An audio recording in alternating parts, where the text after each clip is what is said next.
Do you need us to? Okay, so please press mute if you could, just so that there's not background noise. And welcome everyone to the Maryland Literary Review reading 2021. I'm so glad that we can have this event. As you probably know, Maryland Literary Review has been around for a couple years now, but this is actually the very first reading featuring authors published in MLR. And this particular reading features authors all published in the fall and winter of 2020, which is, obviously kind of stuck in our minds as a very strange time. So to me, it's worth highlighting. I just wanted to give you about 2 minutes of background on Maryland Literary Review and just kind of tell you a little bit about it and kind of highlight that, and then we'll get to the authors. So first of all, it began in 2018. My buddy Shad Itchner and I sat down and I told him, I told Shad, I really want to start a literary magazine, and can you do the web stuff for me? So FYI, I don't do any of the web design or updates or anything like that. I have a web guy who does that for me, does a great job. And I told him, okay, I want a very simple design to just highlight the words. I don't want a lot of, kind of frills, just very basic and very streamlined and simple. And he said, great, I can do that. So then we came out with our very first issue, fall winter of 2018. We got a ton of submissions. I mean, it was just a mind-boggling amount of submissions. For those of you who are editors, you know what I'm talking about. And I guess the impetus behind MLR was to just simply be a kind of an extension of Reston Readings, actually. Reston Readings obviously highlights authors in the DMV area. Maryland Literary Review doesn't necessarily do that, but I wanted that to be kind of the springboard and to, give folks the opportunity to publish work because I was hearing on a monthly basis so much great literature at the monthly reading. A couple other things that are super important to MLR's kind of mission: free submissions through email, which email might seem a little antiquated now that we have Submittable and everything, but the free submission part is huge because I just feel like it's kind of a dying breed to find a place that will read your work for free and consider it and hopefully publish it. Also, as you all know, we're not necessarily focused on the DMV. It's kind of just a misnomer, or it's just part of the name. I'm from Maryland, so I chose Maryland as part of the title. The fall winter 2020 is our 5th issue. I probably should have done readings before, but I just didn't see how I could. But now with Zoom, we can do this. Before we get to the authors, also I wanted to mention a couple of upcoming readings in case you want to log in to the same URL, by the way, for April and May. In April, we have authors from This Is What America Looks Like, from the WWPH anthology that Kathleen was talking about a little bit before I pressed the record button. April 25th is the date, and 5:30 is the tentative time on that. We have a number of authors reading from the anthology, and that should be a really great event. And it's a wonderful anthology. So that's going to be really special. And again, it'll give us a chance to kind of bring folks together on the screen.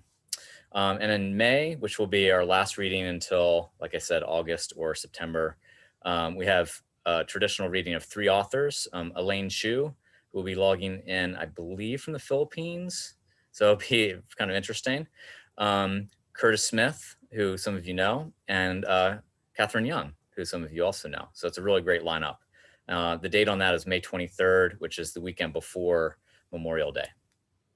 All right, so feel free to use the chat as we get into the readings. I always love to see the comments and the questions if you have them, or if you want to throw up a link up there to your work and mention other things, that's fine. I'm not going to do bios just so that we can really focus on the work. And also, I would definitely invite folks to follow along on the Maryland Literary Review website if you'd like.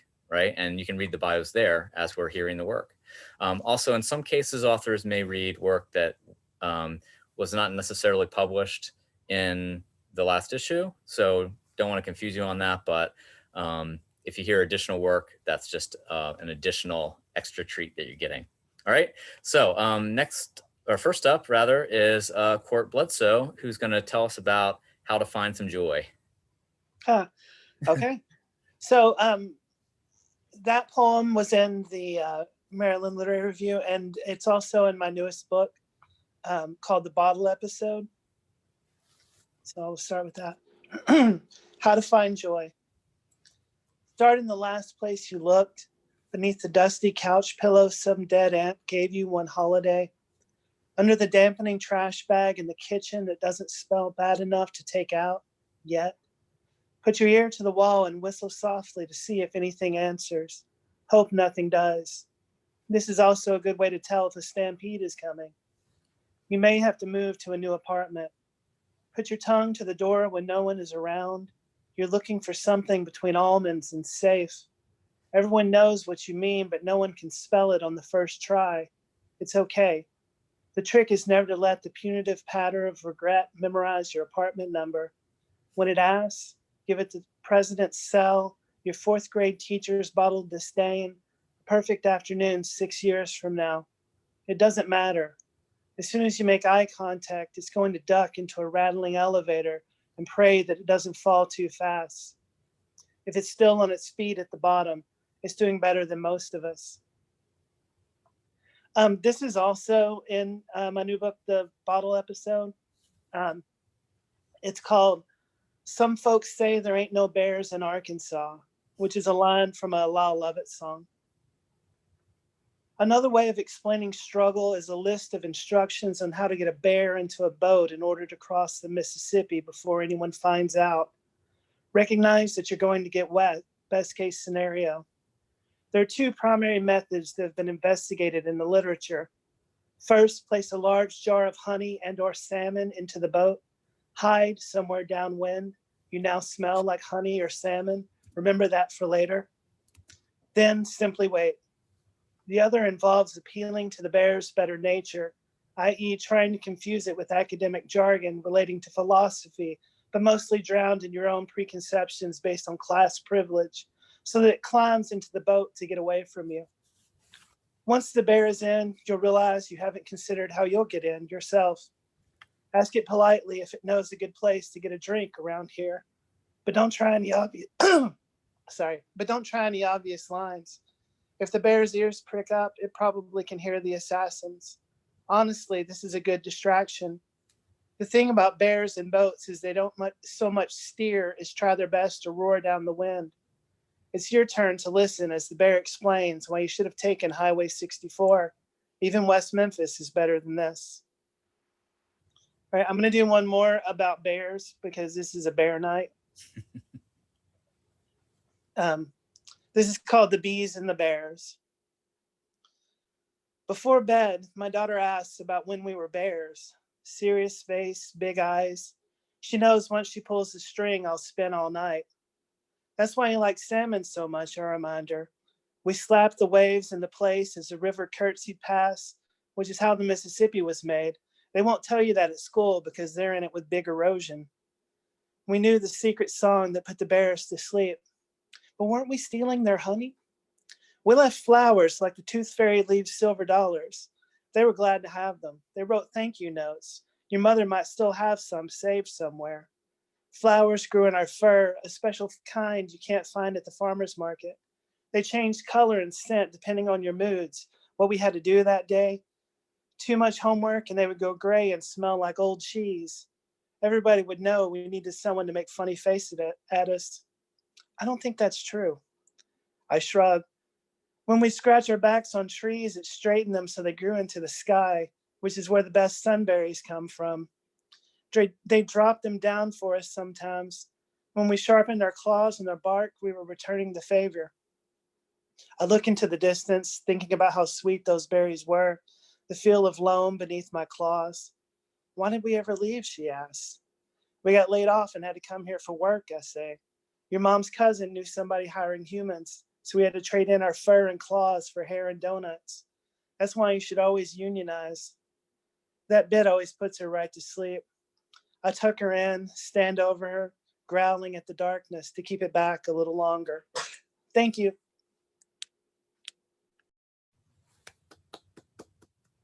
Awesome job, Court. Cortisones. I didn't know that was your nickname. Kathleen's already busting out with the deep dive nicknames. That was wonderful. Thank you so much. Next up, we have Susan Taylor Chehak. Did I say your name correctly? Chehak. Chehak. Okay. Chehak, yeah. Chehak. This is a story. I chopped this up a little to keep it brief enough for this, but you can always go read it in the magazine in the whole. I think I kept the gist of it here. It's called The Slime of the Small World. You can tell a lot about a person by looking at their feet, because that's the only part of themselves that they can really see. Except their hands, you say, and that's good too. Rings and nails and polish and whatnot. Swollen joints, keloids on the inner wrist, all very telling. But the feet, that's something else. One time I saw a TV celebrity at the grocery store. She was wearing sandals, and so there, below the famous face, the longed-for body, and the legendary legs, were her hideous bare feet. Thick nails, fungus, mold, bunions, calluses, the works. After that, I couldn't bear to ever watch her in anything again. How I loved my husband's feet, though, especially when we first came together as a couple. How I held them and caressed them. They were graceful but strong, and now that he's gone, they've become the first thing about him that I really miss. I'm going to have to get rid of his shoes. I open his closet. I slip my hands inside his boots. I bury my face in his shirts.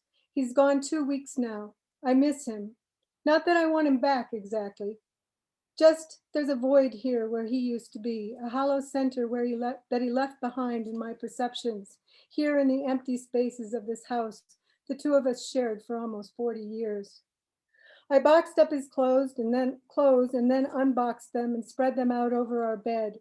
And then I climbed in and lay on them, writhing on my back, trying to get his smell to stick to me like a dog rolling in dung.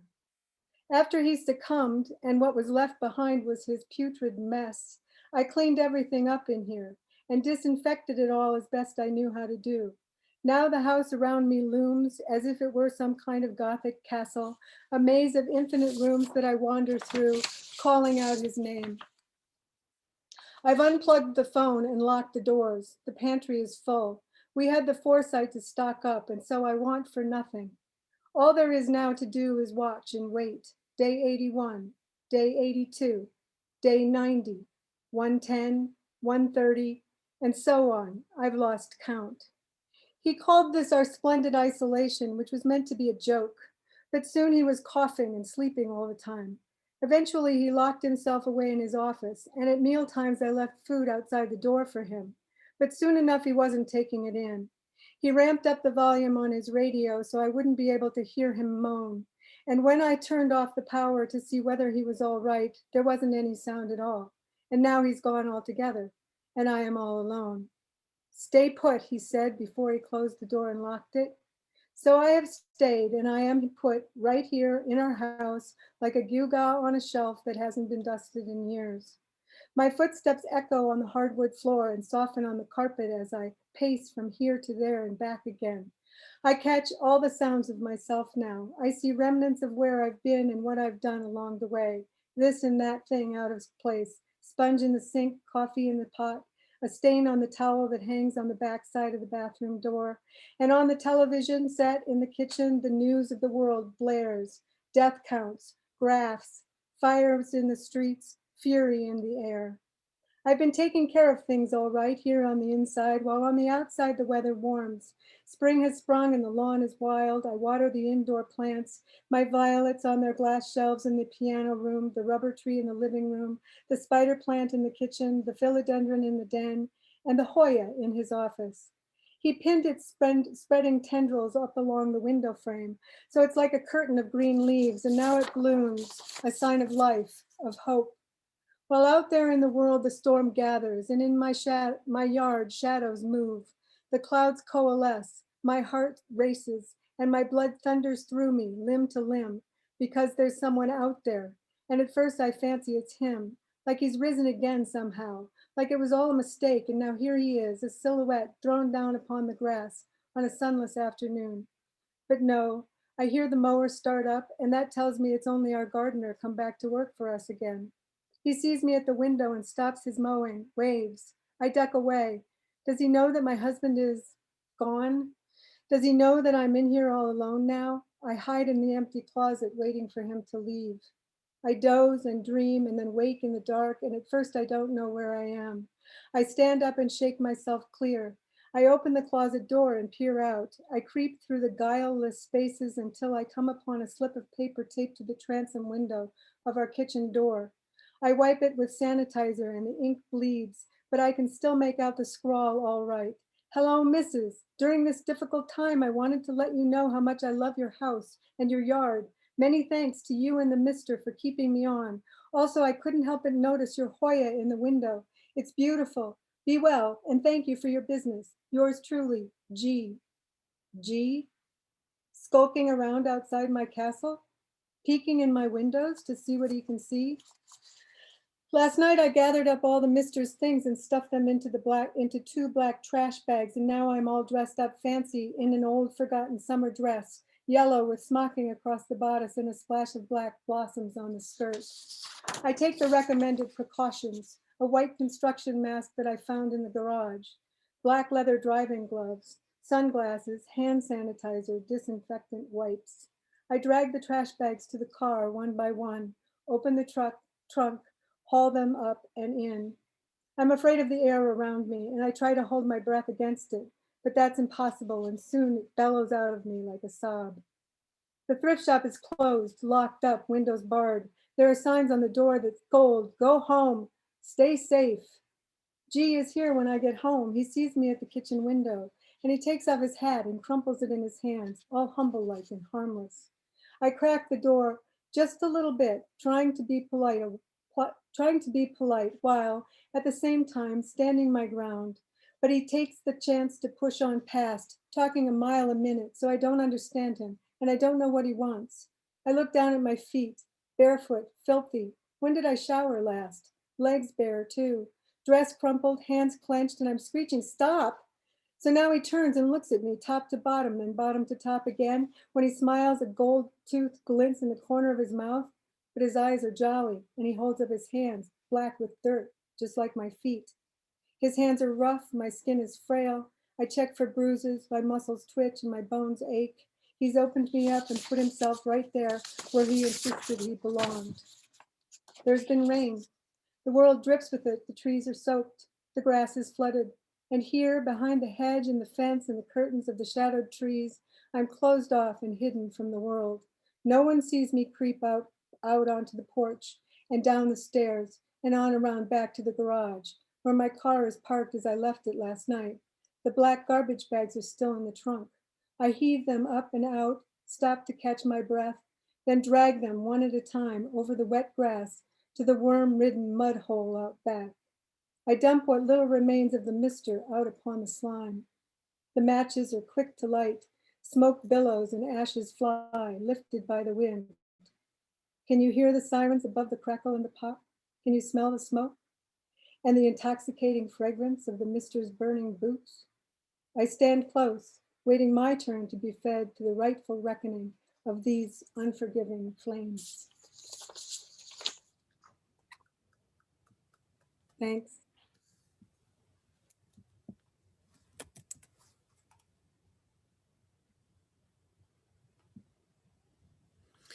Susan, that was great. Thank you so much. And thank you for condensing the story too. I know that wasn't easy. It was fun actually making it smaller and smaller. It was fun. It's amazing how much you can cut out and it still makes sense. Absolutely. Yeah. Thank you. It worked. Next up is Jonah Colson, who will tell us about Enter Adam.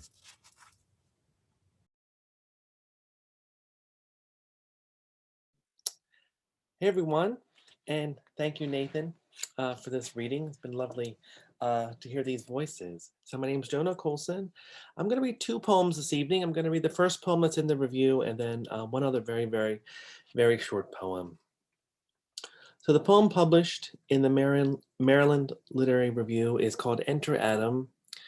My first book, when I did some readings for my first book, people would often ask me what my book is about. And I think if you published a book and you haven't really thought too much about what your book is about, I didn't know what to say. They would say, you know, what's it about? Like, I don't know. I mean, you know, ask Kathleen Wheaton. She she went, oh, it's published by the Washington Writers Publishing House. But so working on some new poems, I'm kind of like intentionally trying to write about something. So I don't know if that's good or bad, but this is one attempt at that. I'm beginning to examine masculinities and the ways in which we perform different masculinities, or sort of, you know, these stereotypical ways of performing gender. And this one is sort of a lot about that for me. So this poem is called Enter Adam. He takes wine as a child takes milk, and makes a red fox run under the moon. A few things that comfort: cloves, cinnamon, ginger, soft fruits, and the plain speech of a tiger's purr. He has come like a donkey or a mule to this garden, believing in fury to calm and simplify the slaughter with fatty marrow and gristle. There is a life that outlives this one, but no scythe to chop the thickets yet. Make no mistake, he can cover distance on the trail of a new scent, but labor and laws are blurred with strange appetites. And the next poem I would like to read, very short poem. This was actually selected by the Arlington Arts. There was a competition to have your poem in a bus, and it had to be really short. So it's super short. So if anyone was riding one of the Arlington Art buses and you see my name with the poem, please take a picture and post it somewhere, because I would love to see that. That's totally cool. But it also speaks to the time we're in. It's called Ode to Post-Virus, and I know, you know, we're not living in a post-virus, and who knows what a post-virus age is going to look like. But this is, you know, sort of a longing and a hope toward that, whether it be months or years or wherever we are. Ode to Post-Virus. It will be here again, the summer with its vow of greens and ripening. It will be here again, the world we know.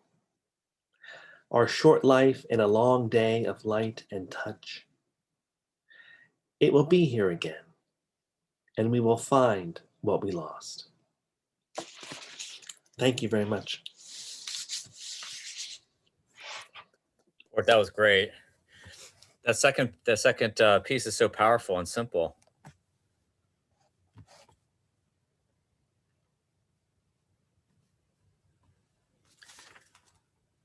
Okay, yeah, hopeful is a great word for it. Absolutely. Next up, we have Nancy Dugan, who will read a part of Ladybugs. Yes, thank you, Nathan, and thank you for convening us. It means so much, not only to get published, but to be able to speak with the other writers. It's great. I, like Susan, chopped up a little bit of Ladybugs to make this flow. And also, looking at your comment, yes, I would love to have some of whatever anybody writes on a bus. That's fantastic. So this is Ladybugs. She hated baking. It involved math, seeping flour and faulty packaging, and counter space. She hated driving. It involved neck craning, mirrors, good vision, and potentially imminent death since she was too timid to merge. She was doing both, caring for Caleb, her injured oldest sibling. She was staying with him in his isolated, massive country home that on the plus side had an abundance of available counter space. I'm awake, get the ladybugs, Caleb said. His eyes had opened under the brim of his ever-present baseball cap. His contorted body was sprawled amidst pillows on the man cave brown leather couch in his living room. He looked crooked, uncomfortable, soaking up the midday sun that was blasting through the floor-length windows leading to one of his 3 decks. Claire was grateful for the sun's heat since Caleb kept the house so cold she could see her breath. She missed her overheated city radiators. It was January, 20 Connecticut degrees outside, but with wind chill, it felt more like 0. The ladybugs drove Caleb crazy. The removal required the noisy dustbuster that was ever charging on its permanent portion of available counter space. You know, I have mixed feelings about this, said Claire. She was attached to the ladybugs. Compared to other creatures in the vicinity of Caleb's house, they seemed the most benign, even though she admitted there were too many to ignore. Hundreds gathered inside the doors leading to the decks, rigorously and regularly assembling in crevices, expanding into living quarters and crunching underfoot. Unbeknownst to Caleb, she spared a small colony that had moved onto the walls of her guest bathroom. They asked nothing of her. She greeted them each morning, comforted somehow to see them there. It's got to be done, said Caleb. They just don't stop. It's like the invasion of Normandy. Claire squatted and shot the air of the dustbuster all along the length of the living room. She snapped open the lid over the kitchen garbage and watched the ladybug families disappear into the bin. I read somewhere, she said, that they're considered very useful insects and that some cultures think they bring good luck. Caleb snorted. So much for that. She helped Caleb sit up and handed him the contraption he had to breathe into to see how his lungs were faring.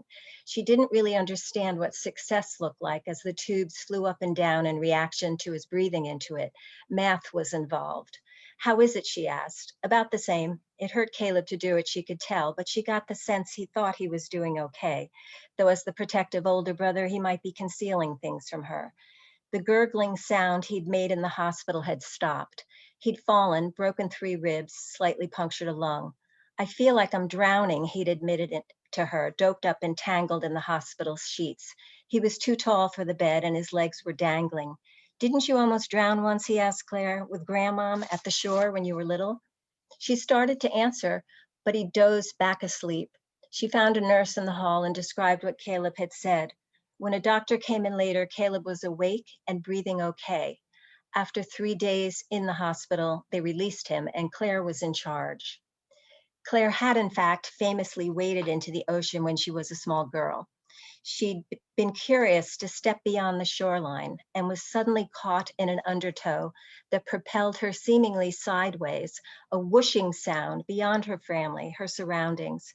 She was confused when she was unable to do anything but succumbed to being flushed and inhaled by the sea. Spinning, her hands unable to move, she had no power to slap the water away, to carve out space to breathe, to beat the currents, to break through or climb up above the water's filmy surface like the stubborn skin on the top of her grandmother's cooked butterscotch pudding. She tumbled further away from the world, from the glass bottle of Yoo-hoo twisted into the damp, cool sand near the beach blanket under their striped umbrella, to a wet, thrilling, unspeakable place. Her grandmother, who typically never raised her voice, screamed at a lifeguard to get her, catch her. Eventually, Caleb yanked her out, Claire gulping the air, then doubling over to spew debris from the ocean's floor for what seemed hours. I'll stop there. Thank you. Thank you so much. Sorry you had to condense it so much. Oh no, like Susan said, it's a good exercise. And an excerpt of a wonderful story like that, I mean, it's still so resonant. Thank you. And for those of you who want the rest, you can read it on the site. Okay, great. So thanks again, Nancy. And next up, we have Matthew Johnson. Just find, there you are.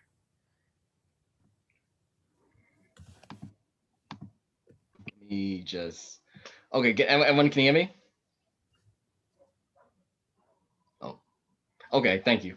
So I'm still a little finicky with Zoom a little bit. Thank you, Nathan, again for inviting everyone. And it's been a pleasure listening to everyone so far. So I'm gonna read 2 short poems. One is gonna be from one which was published in the Maryland Literary Review, and another one from my collection, my poetry collection. The poem that was published in this issue is called Cain Sings the Moon Blues. And the story of Adam, Cain, and Abel was just a story that I grew up on. And I've always just been interested in the idea of Cain, because I know just in terms of my education, I've heard like theories about Cain, about how after God like cast him out, there was this idea that he got sent to the moon away from planet Earth. Excuse me. And also this idea that like the mark of Cain and how that was used to justify slavery in America. So I was just kind of looking at those two theories when I was constructing this poem. Cain sings the moon blues. No trace of the blues laid on his face. Sometimes you could see a glint of tear-licked regret, but an unkept beard logged and hid any water if he had been crying. But boy, when he sang, repeating that same sob story into the infinite, that chained up hellhound would howl something fierce. Lightning bolts were the strings to his guitar, and his wars were thunderous. Oh, how he would bellow of his heartbreak and rootlessness in isolated protest, for he was a mere spitting distance from heaven, despite being the farthest being from God.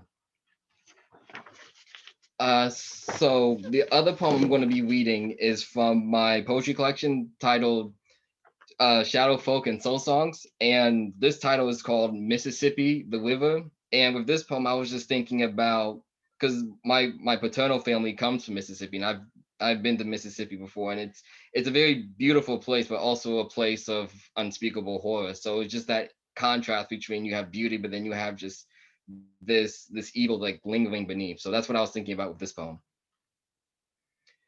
Mississippi, the river.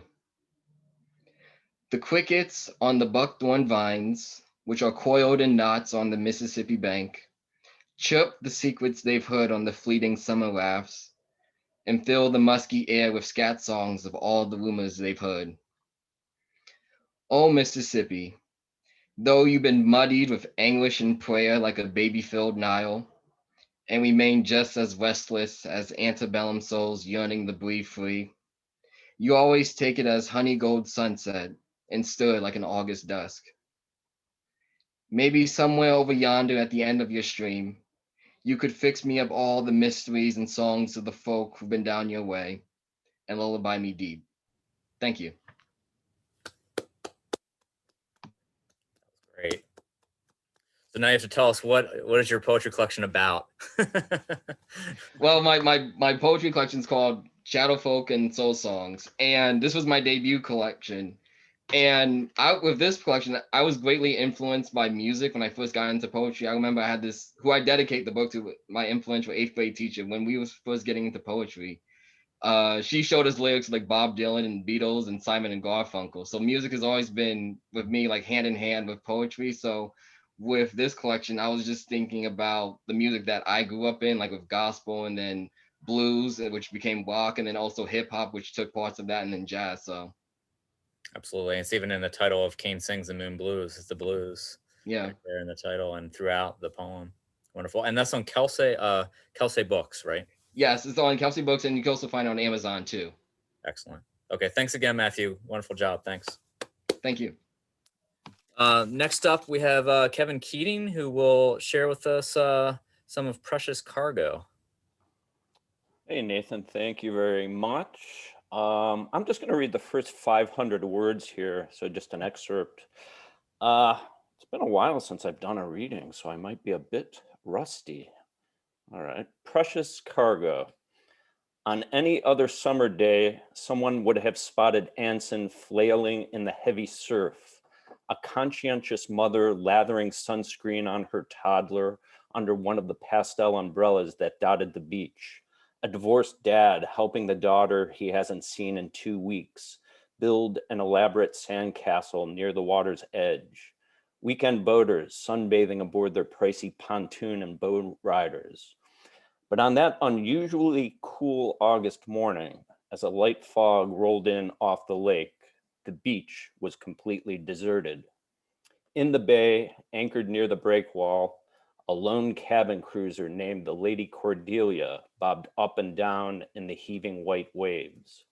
Atop the grassy hill overlooking the lake, Sister Agnes picked plastic bottles from a garbage can inside the picnic pavilion and whispered prophecies about the creature rumored to lurk along the steep shale cliffs. On the fishing pier, 2 middle-aged men passed a brown paper bag back and forth and searched their shirt pockets for fresh cigarettes. From time to time, they checked their lines to see if they'd hooked a yellow walleye or largemouth bass. Neither gave any indication of having seen the teenage boy struggling to stay afloat. After last night's torrential downpour, no one was supposed to be in the lake. Earlier that morning, park rangers posted signs warning swimmers of dangerous currents and raw sewage spills. Regardless of the weather or the season, there was always a sign that read, "No lifeguard on duty, swim at your own risk." Anson was a strong swimmer, but as he snorkeled back and forth beneath the pier, he became disoriented. The waves pushed him away from the pylons, and he furiously kicked his legs just to stay in place. He and Hawk came here almost every day in search of lost treasure. Over the course of that long summer, they'd found wallets stuffed with slimy bills and expired credit cards, a platinum wedding ring crusted over with a thick patina, a mason jar filled with pennies, a seashell bracelet, an aluminum baseball bat, a set of car keys, an antique pocket watch that read 4 past midnight beneath its fogged crystal. Today, Anson expected to find nothing more than the usual assortment of soda bottles and crumpled beer cans. But as he powered through the swirling gray silt and seaweed, he saw something that startled him. And for one terrible moment, he thought Sister Agnes had been right all along about the monster. A small figure emerged from the deep and seemed to speak to him through its gaping mouth. With its glassy green eyes and tendrils of long dark hair, it reminded him of those cherubic apparitions that came to saints and sinners in the midst of a trance. In a panic, Anson tried to adjust his mask and snorkel, but this only made matters worse. Foul lake water found its way into his rubber mouthpiece, and he started to gag. He didn't realize how far he drifted from the pier until he shot to the surface and saw the distant downtown skyline materialize like a mirage above the breakwater. By then, the summer sun was beginning to burn through the mist, and the lake stretched before him, vast and empty as any ocean. That's good. I won't trespass on anyone else's time. That was wonderful. And that's just the beginning of a much longer story. So if you haven't read the entire story that Kevin wrote, please check it out on the site. Thank you, Nathan. Thank you so much. That was wonderful. And next up, we have Jerry. And hold on. Jerry LaFamina, who will read Waking Early to Birding, I think, of our history of loss and maybe some other things too. Hi, everybody. Thank you all for being here. Nathan, thank you for setting us up. And despite my reservations about Zoom readings, this has been terrific. This first poem, these are from a manuscript for my next book, which is called The American Ruse. And it's about sort of the lies we believe. This is called Waking Early to Birdsong, I think, of our history of loss. And all you need to know is that in 1958, Mao Zedong had this idea that they were going to eradicate 4 pests from China. And one of them were sparrows. Pre-dawn sparrows aflutter by my window, and the littler cat already by the glass, cracking the knuckles of both paws as if dreaming of feathers and marrow. How Mao Zedong ordered the killing, 1 of 4 pests to be eradicated, the great leap forward. Thus, 1958 was filled with gunfire and the beating of drums, so the birds, too frightened to land, fell from the air, exhausted, literally dropping dead. Another day advances into the vacant rooms, illuminates the artifacts of what I've almost forgotten, their shrouds of dust and loss. The cat only knows appetite, Consider this. No one foresaw the consequences. The plague of insects in 59, the famine, the lack of cheer in the daily lives of villagers who couldn't say what was missing come early spring mornings. Those bright, sharp notes, the way each bird had seemed to carry light spark in its beak.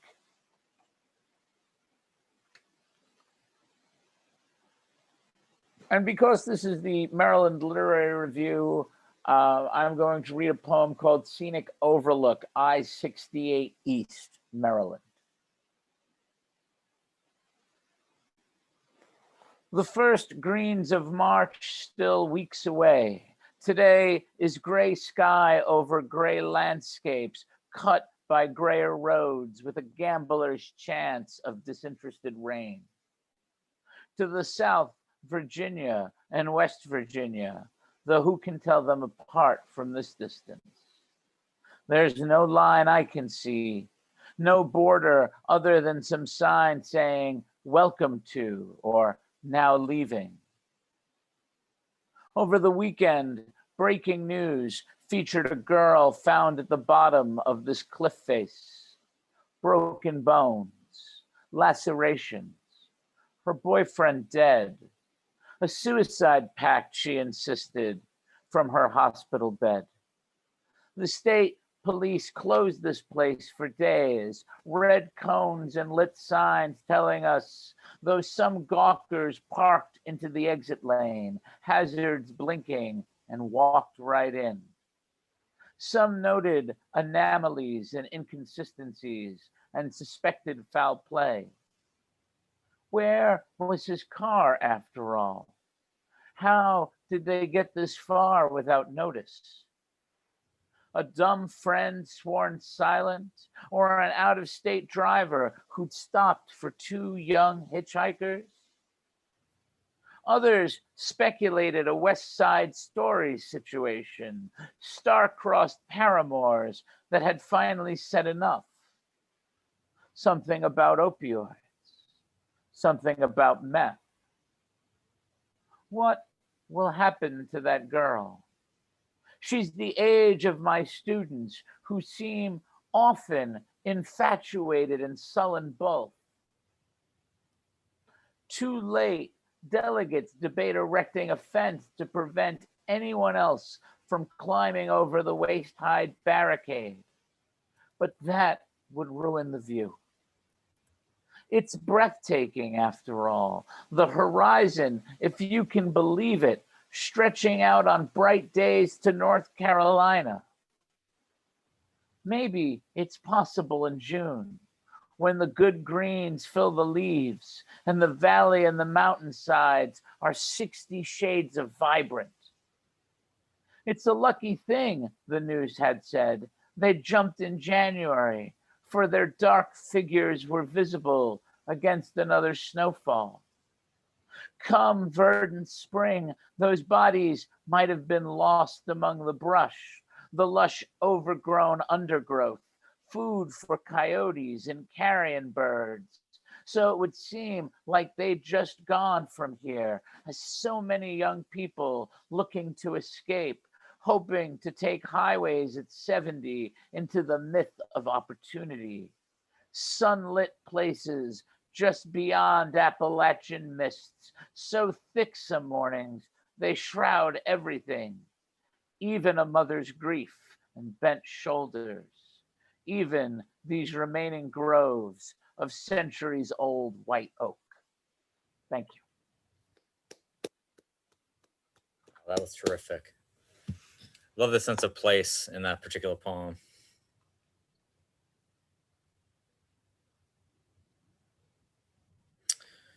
Okay, before we get to Kathleen, who will be our last reader for the evening, I just want to mention that if you're interested in purchasing any of the works by authors from this evening, please go to MarylandLiteraryReview.com and go to the bio for each author. Obviously, the list of works that they've published previously is available there. I'm sorry I didn't have time to to read the bios of everyone, but I really wanted to focus on the work itself. But please do support the authors as well. I think that's really important. And I just want to mention that that's a definite downside of the Zoom readings is you can't buy books. I mean, you can't, I mean, you can do it virtually, but sometimes you forget. And please support the authors. When I host the Reston readings in person, I always try to buy a couple of books if I can myself and encourage everyone to do that. So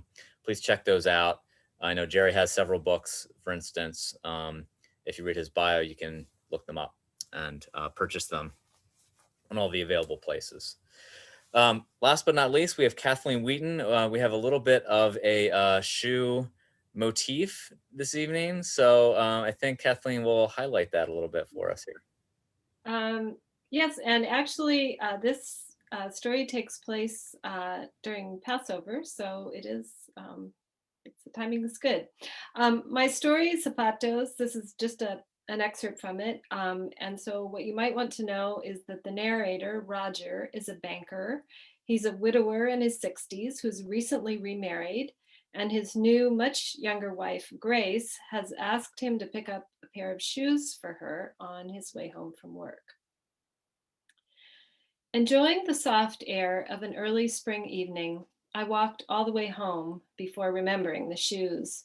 Might not have remembered if Louise Bettelheim next door hadn't come out on her porch with the remains of a loaf of Pepperidge Farm.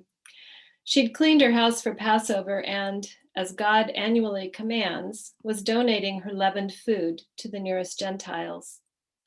Louise is a widow, and she'd had me over to dinner a few times after Anne's death. But just as leave-taking was beginning to get awkward, I couldn't plead a long drive home as an excuse to leave after dessert, Grace had walked into my office with her business plan. Now Louise and I were back to simple neighborly rituals. She presented the plastic bag to me ceremoniously, as if I were a needy urchin in Bible times. If you cut the heels into squares and toss them in the oven with a little olive oil, you'll have croutons, she said. I'd send the recipe to Grace, but she never seems to get my emails. Heels, the shoes. Send the recipe to me, I said. I'm the family chef now. I'm not surprised, Louise said. You're coming to my Seder, aren't you, Roger? Obviously, Louise had no idea that last year's Seder had been a disaster. In the event, I hadn't either. Stupidly, I'd thought it would be the ideal occasion for my fiancé and my daughter to meet. Old friends, a pleasant meal, there's even a script so you don't have to think up small talk. So pleased was I about how well Grace and Emma seemed to be hitting it off that after a couple of glasses of kosher wine, I remarked how nice it was to have 3 of my favorite women sitting around the same table. The next day, Emma called and we had words. Fake boobs and gold digger were among the most memorable. She boycotted the wedding and we'd barely spoken since. Grace and I are looking forward to it, I said now, as Louise watched me cram the bread into my briefcase. Gotta run. I hurried back downtown as the evening shadows lengthened. Luckily, the shoe shop was still open. When I reached for the door handle, a blast of pain hit my upper colon. A book Grace gave me for Christmas about irritable bowel syndrome recommends visualizing this ache, giving it a shape and color, and transferring it outside the body. I pictured knocking a liver-colored blob senseless against a parking meter, then mentally dusted off my hands and went in. A tall young woman with long blonde hair appeared from behind a red velvet curtain. She was handsome, that old-fashioned word came to mind, in a low-cut black dress and high-heeled shoes upon which she teetered.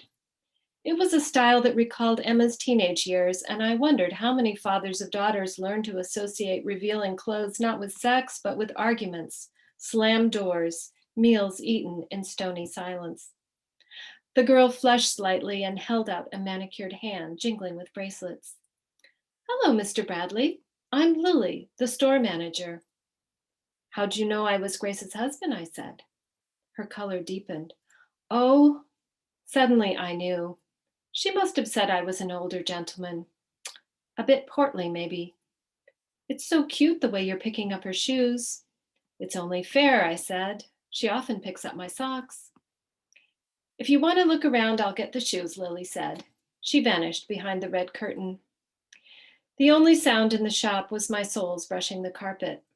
The place contained very few shoes, but they were, even to the untrained eye, quite special. I paused to look at a black pair atop a pedestal under a tiny spotlight. I picked one up, and the velvety suede, warmed by the light, felt almost alive. When I heard the jingle of bracelets, I replaced it hastily, as if caught touching in a museum. Lily emerged and set a large shoebox tied with a ribbon on the counter. Usually, I have the customer untie the ribbon, she said. It's part of the excitement of acquiring this designer's shoes. Go ahead, I said. I probably shouldn't have that much excitement at my age.